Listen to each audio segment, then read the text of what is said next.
Hello friends, welcome to SSC coaching centre. दोस्तों, आज के वीडियो में हम देखेंगे गणित के महत्वपूर्ण प्रश्न जो बार बार परीक्षा में पूछे जाते हैं। तो पूरा वीडियो देखिएगा। चलिए स्टार्ट करते हैं। पहला प्रश्न है, 63 रुपए प्रति किलोग्राम की चाय 90 रुपए प्रति किलोग्राम की चाय के साथ किस अनुपात में मिलाया जाए कि मिश्रण का विक्रय मूल्य 72 रुपए पर किलोग्राम हो जाए। यहां पर क्या है दोस्तों, 63 रुपए प्रति किलोग्राम, यहां पर है 90 रुपए प्रति किलोग्राम और दोनों का विक्रय मूल्य कितना है, 72 रुपए प्रति किलोग्राम। ये दोनों का मिश्रण का विक्रय मूल्य 72 है। तो दोनों का क्या करेंगे, एलिगेशन मेथड लगा दीजिए, क्योंकि यूनिट समान है। यहां भी किलोग्राम है, यहां भी किलोग्राम है, यहां भी किलोग्राम है, तो कुछ भी चेंज नहीं करना। यूनिट समान है तो 90 का और 72 का अंतर 18 आ जाएगा और 63 का 72 का अंतर 9 आ जाएगा। 9 एक कम 9 कटेगा, 9 दूने का 18, भैया 2:1 आपका आंसर आ गया। खत्म प्रश्न। बी ऑप्शन बिल्कुल सही। बताइए, समय लगेगा? बिल्कुल समय नहीं लगेगा। जो हम आपको ट्रिक बताते हैं वो ऐसी होती है कि बस 1 मिनट से पहले ही प्रश्न सॉल्व हो जाए, 10 20 30 सेकंड में ही खत्म। अब देखेंगे अगला प्रश्न। अगला प्रश्न है, एक दुकानदार को 30 रुपए प्रति किलोग्राम के चावल को 40 रुपए प्रति किलोग्राम के चावल के साथ किस अनुपात में मिलाया जाए कि मिश्रण का मूल्य 33 रुपए प्रति किलोग्राम हो जाए। कितना है भैया, 30 रुपए प्रति किलोग्राम। कितने के साथ मिलाना है, 40 के साथ मिलाना है। और मिलाने के बाद क्या हो जाता है, उसका मिश्रण का 33 रुपए प्रति किलोग्राम हो जाता है। कर लो भैया क्रॉस अंतर। यूनिट समान है क्योंकि सभी किलोग्राम में। 40 का 33 का अंतर 7 आ जाएगा और 30 का और 33 का अंतर 3 आ जाएगा। तो भैया कटेगा तो है नहीं, तो यही आपका आंसर हो गया 7:3। कटेगा ही नहीं, 7:3 आंसर। प्रश्न खत्म। सी ऑप्शन बिल्कुल सही। 1 मिनट से पहले ही आंसर करना है, ये ध्यान रखिएगा। हमें अपनी स्पीड इतनी बढ़ा लेनी है कि कोई भी प्रश्न आ जाए 10 20 30 सेकंड में खत्म। 1 मिनट का समय तो बहुत हो गया। ठीक है, अब देखेंगे अगला प्रश्न। अगला प्रश्न है, एक पंसारी 60 रुपए प्रति किलोग्राम की चाय को 65 रुपए प्रति किलोग्राम की चाय के साथ किस अनुपात में मिलाए कि मिश्रण को 68.20 रुपए प्रति किलोग्राम की दर से बेचने पर उसे 10% का लाभ हो। ठीक है, क्या हो, 10% का लाभ। किस अनुपात में मिलाना। यहां पर देखिए दशमलव की जो वैल्यू है, आप पहले इसको हल कर लीजिए आसानी से। ठीक है, तो मेरे को क्या दे रखा है, 68.20, यही तो दे रखा है। ठीक है, इससे कोई प्रॉब्लम आपको बिल्कुल नहीं होगी।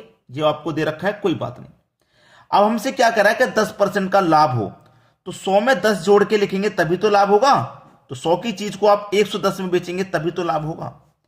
अब दशमलव को हटाएंगे आप, तो दशमलव के बाद में क्या है, 2 संख्या है, तो बटे में 2 जीरो आ जाएंगे। ठीक है, और गुने क्या हो जाएगा, 100 हो जाएगा। बस प्रश्न यही खत्म। 2 जीरो से सीधा सीधा यहां पे 2 जीरो ये कटा देंगे और 1 जीरो से मैं सीधा सीधा यहां पर 1 इसको कटा दूंगा। अब 11 से कटाऊं इसको, तो 11 छिक्के 66, 2 बचेगा 22, 11 दूने का 22, तो कितना निकल के आ गया, 62। अब यूनिट सेम होगी, दशमलव हट गया, तो मेरे पास यहां कितना, 60 रुपए की चाय 65 रुपए की चाय, दोनों को अगर मैं मिला दूंगा तो एवरेज कितना आ जाएगा, 62 रुपए। भाई कर लो अंतर दोनों का, 65 और 62 का अंतर 3, 60 और 62 का अंतर 2, कटेगा नहीं, तो 3:2 आपका सही जवाब। 3:2 यानी कि पहला ऑप्शन बिल्कुल सही हो जाएगा आपका। क्लियर है सभी को। अब देखेंगे अगला प्रश्न। अगला प्रश्न है, 30% सांद्रता वाले एल्कोहल को 50% सांद्रता वाले एल्कोहल में किस अनुपात में मिलाया जाए कि 35% सांद्रता वाला एल्कोहल प्राप्त हो। ठीक है, सभी यूनिट समान है, ये भी प्रतिशत में, ये भी और ये भी। ये कितना है भैया, 30% वाले को 50% वाले के साथ मिलाना है। मिलाने के बाद कितना हो जाता भैया, दोनों का मिलाकर के 35%। कर दो वही क्रॉस अंतर, आसान वाला ट्रिक। 50 और 35 का अंतर 15, 30 और 35 का अंतर 5, ये तो कटेगा। 5 एकम 5, 5 त्रिक का 15, तो कितना अनुपात निकल के आया, 3:1, यानी कि बी ऑप्शन बिल्कुल सही जवाब हो जाएगा। अब तो कोई प्रॉब्लम नहीं आएगी। अब देखेंगे अगला प्रश्न। अगला प्रश्न है, स्प्रिट के साथ पानी किस अनुपात में मिलाया जाए कि मिश्रण को लागत मूल्य पर बेचने से 20% लाभ हो। देखिए, ये हो गया आपका स्प्रिट और ये हो गया आपका एक पानी। ठीक है, हमसे कहा गया है कि स्प्रिट के साथ पानी किस अनुपात में मिलाना है जिससे कि लागत मूल्य पर बेचने से 20% लाभ हो। लागत मूल्य का मतलब है कि हमने 100 रुपये लागत लगाई किसी चीज में और हम फिर भी उसे 100 रुपये का ही बेच रहे हैं, तो फायदा तो हो नहीं सकता, तो कुछ ना कुछ बेईमानी तो करनी पड़ेगी तभी फायदा होगा। जैसे कि मैंने 100 रुपये का दूध खरीदा 100 लीटर, ठीक है, और मैं उसे 100 रुपये का ही 100 लीटर बेच दूंगा तो कोई फायदा हो जाएगा? नहीं होगा। लेकिन 100 लीटर दूध में अगर मैं 20 लीटर पानी मिला दूंगा तो 120 लीटर हो जाएगा ये, ठीक है।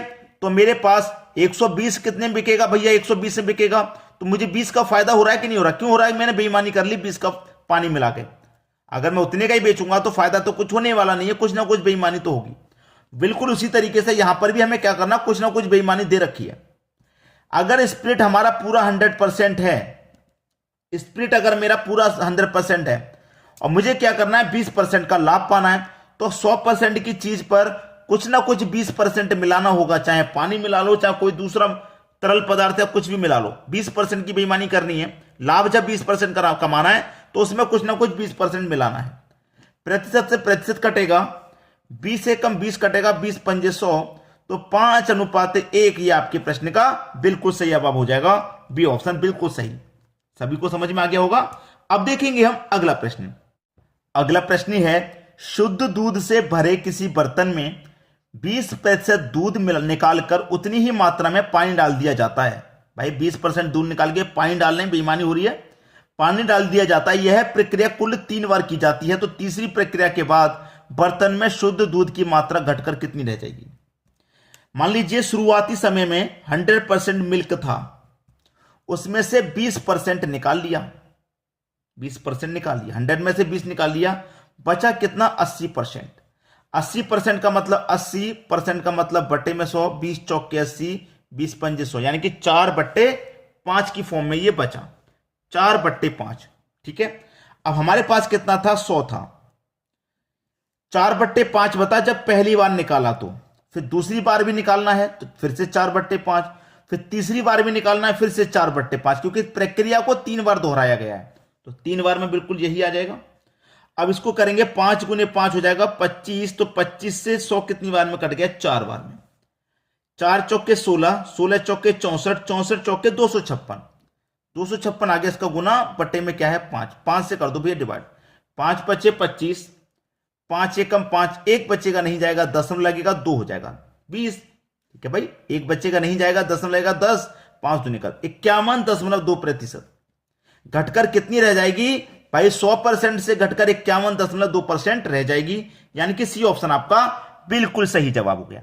उम्मीद करूंगा सभी प्रश्न आपको आसानी से समझ में आ गए, किसी भी प्रश्न में आपको कोई समस्या नहीं होगी। ठीक है दोस्तों, वीडियो देखने के लिए आपका बहुत बहुत धन्यवाद।